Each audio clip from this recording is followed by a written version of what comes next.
कैसे हैं आप लोग?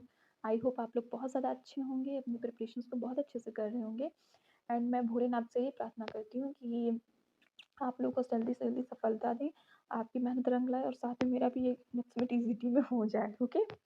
तो अभी बात करते हैं इस वीडियो की। तो इससे पहले मैंने सेम 2 वीडियोज़ आप लोगों के साथ शेयर किए, जिनमें मैंने इंग्लिश लिटरेचर के मेजर राइटर्स के बारे में डिस्कस किया है। कि हमें कौन-कौन से राइटर्स को पढ़ना है और उन राइटर्स के बारे में कितना पढ़ना है। यानी अगर कोई राइटर इम्पोर्टेंट है, तो हमें उसकी लाइफ ही पढ़नी है, उसके वर्क्स के नाम भी पढ़ने हैं, उसके वर्क्स की सिनॉप्सिस और प्लस डिटेल स्टडी करनी रहेगी।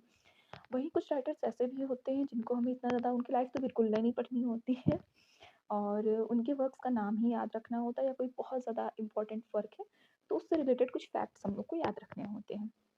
ये उसी सीरीज़ का थर्ड वीडियो है। इसमें आज हम रोमांटिक एज और विक्टोरियन एज के राइटर्स को डिस्कस करेंगे एंड आप लोग को स्क्रीनशॉट वगैरह लेने की कोई ज़रूरत नहीं है। मैं टेलीग्राम पे इसका मतलब मैं आपको पीडीएफ या लिस्ट जो भी है प्रोवाइड कर दूँगी, आप लोग वहाँ से देख लीजिएगा। और इन सब और लोग पूछ रहे हैं कि कौन सी बुक यूज़ करनी है, तो विलियम जेलोंग की बुक यूज़ करनी है। और यूट्यूब चैनल्स की बात करें तो million minds English, AKS Rajveer sir का चैनल, स्टडी लवर्स और ऐसे कई सारे चैनल हैं। आप सिंपली राइटर को सर्च करिए यूट्यूब पे और जो भी आपको टीचर अच्छा लगता है आप उनका वीडियो कर लीजिए। एंड वेबसाइट्स की बात करें तो सबसे अच्छा होता है विकिपीडिया एंड आप चाहते हैं तो चैट जीपीटी का भी यूज़ कर सकते हैं। बट अगर कॉम्पिटिटिव एग्ज़ाम है और सिर्फ आपको टिक करना है तो चैट जीपीटी वहाँ के लिए थोड़ा-सा मतलब नहीं अच्छा रहेगा। बाकी अगर आपको नोट्स अपने मतलब बहुत ऐसे पैराग्राफ वाले नोट्स बनाने हैं, देन आप चैट जीपीटी का यूज़ कर सकते हैं। ठीक है, तो अभी इस वीडियो को स्टार्ट करते हैं, फिर मिलते हैं बाद में, ओके? तो अभी ना हम लोग सबसे पहले बात करते हैं, एक सेकेंड, वेट अ मिनट। हम लोग सबसे पहले बात करेंगे रोमांटिक एज की, जो 1798 से स्टार्ट होगा, 1837 तक हमारा रहेगा, ठीक है? तो इसमें जैसे आप लोग जानते हैं कि रोमांटिक एज की स्टार्टिंग 1798 में होती है, जब ये वर्ड्सवर्थ और कॉलेज का लिरिकल बैलेट्स पब्लिश होता है, ठीक है? तो हम मेजर राइटर्स की इस एज की बात करें तो ये लिस्ट है उन राइटर्स की जिनको आप लोग को पढ़ना है, ठीक है? और अभी मैं बता दूं कि कितना ज़्यादा इंपॉर्टेंट एज है, क्योंकि टीआरई 3 में 6 to 8 जिसमें मेरा सिलेक्शन हुआ है, उसमें डायरेक्ट क्वेश्चन जेन ऑस्टन से था, थॉमस डिक्वेंचे से था एंड कीट्स से था, ठीक है?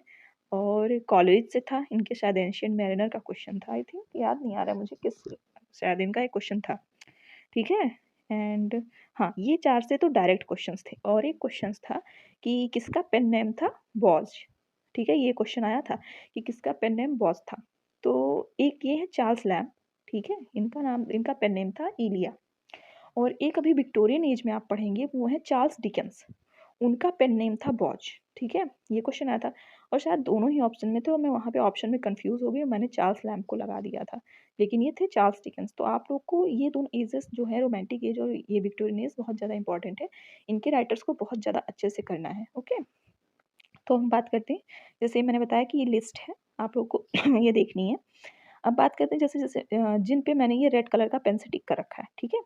हाँ, ये रेड कलर का जिन पे मैंने टिक कर रखा है, इन सब की आपको बायोग्राफी पढ़नी है, ठीक है? जैसे वर्ड्सवर्थ की बात करें, तो इवन इनकी वाइफ, इनकी सिस्टर, जैसे सिस्टर का इनकी राइटिंग में बहुत ज़्यादा योगदान रहा है, तो इनकी सिस्टर का नाम भी पूछा जाता है, ठीक है? ये कहाँ पैदा हुए थे? इवन इनके फादर और मदर का नाम भी पूछा गया है, ठीक है? तो आप लोग को इनकी बायोग्राफी पढ़नी है, ठीक है? प्लस इनके वर्क्स का name, publication year, composition year and works की सिनॉप्सिस या जैसे जो भी एक समरी टाइप की आपको याद रखनी है।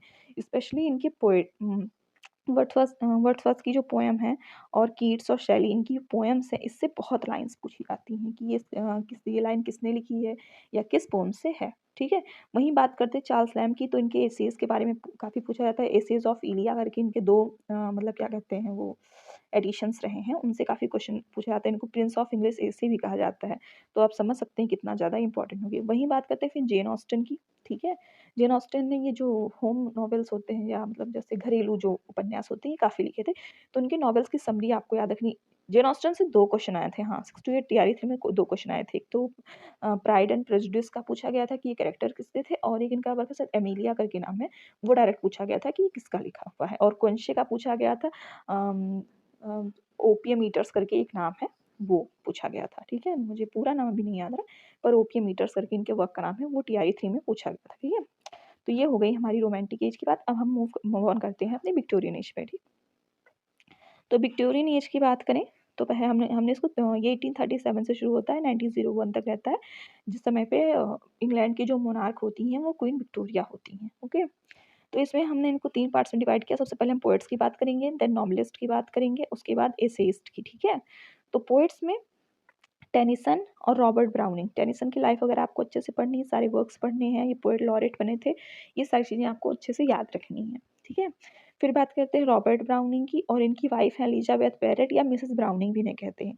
इनके बारे में पढ़ना है, इनके भी काफ़ी इंपॉर्टेंट वर्क्स हैं, ठीक है। जिस पे टिक किया है उनकी लाइफ को आपको अच्छे से पढ़ना है। डबल टिक है मतलब बहुत ज़्यादा इंपॉर्टेंट है। फिर ये 3 हैं, लास्ट के 3 हैं, इनके आपके वर्क्स को, इनके वर्क्स के नाम आपको याद रखने हैं, बाकी ज़्यादा इनके बारे में कुछ नहीं पढ़ना है आपको। फिर आते हैं नॉवेल्स पे। तो मैंने बताया ही कि चार्ल्स डिकेंस कितने इंपॉर्टेंट है नॉवेल की मतलब दुनिया में, जैसे डायरेक्ट क्वेश्चन 6 टू 8 में आया था अभी टीआरई 3 में। और ये 3 जैसे विलियम एम ठाकरे हैं, इनका वैनिटी फेयर जो नॉवेल है बहुत ज़्यादा ही मतलब फेमस है वैनिटी फेयर इनका। और ये मैरी एन इवांस हैं, ये थी तो फीमेल, पर ये जॉर्ज इलियट के नाम से लिखती थी, क्योंकि उस टाइम पे जो फीमेल नॉवलिस्ट थी उनको इतना ज़्यादा सम्मान नहीं दिया जाता सोसाइटी में। तो इनके भी वर्क्स काफ़ी ज़्यादा हम लोग के लिए इम्पोर्टेंट रहेंगे। इनका एक बहुत फेमस वर्क है, ओ, हाँ, अरे क्या नाम था? एकदम याद ही नहीं आ रहा यार। अरे हाँ, सिलाज़ मैरिनर करके इनके वर्क का नाम है, वो काफ़ी ज़्यादा इम्पोर्टेंट है। और ये इस टाइम इन्होंने अपना नाम बदल के लिखा था, तो ये इसलिए इम्पोर्टेंट है। तो इनके बारे में आप लोग को इनकी लाइफ़ को भी थोड़ा बहुत देखना है, इनके वर्क्स को भी अच्छे से देखना है। बाकी फिर ये जो लास्ट के बचते हैं, ये सारे नॉवलिस्ट हैं जो, इनको आपको ज़्यादा इन पे फ़ोकस नहीं करना है, बस इनके वर्क्स के नाम याद रखना है। देन आते हैं थॉमस हार्डी, ठीक है? थॉमस हार्डी को तो आप लोग जानते हैं कितने ज़्यादा नॉवेल की दुनिया में इम्पोर्टेंट है, ठीक है? तो थॉमस हार्डी की लाइफ़ को नहीं, पर इनके वर्क्स को थोड़ा-सा हमें डिटेल में देखना रहेगा। देन बात करते हैं एसेइस्ट में, तो ये सारे नाम हैं, उसमें सबसे ज़्यादा इम्पोर्टेंट आते हैं हमारे अर्नोल्ड, ठीक है? अगर विक्टोरियन एज में देखें मोस्ट इम्पोर्टेंट पे, तो वही आएँगे, टेनिसन आएँगे, अर्नोल्ड आएँगे एंड ब्राउनिंग आएँगे, ठीक है? और नॉवेल्स में बात करें तो ये चार्ल्स डिकेंस आते हैं, ठीक है? ये इतने डिकेंस, ये 4 सबसे ज़्यादा इम्पोर्टेंट राइटर्स हो जाएँगे आपके विक्टोरियन एज के। देन एसेइस्ट में फिर आते हैं, एक सेकंड, वेट अ मिनट, ठीक है? देन एसेइस्ट में फिर आएँगे हमारे मैकाले हैं, ये वही मैकाले हैं जो इंडिया में इंग्लिश एजुकेशन को लेकर आए थे, ठीक है?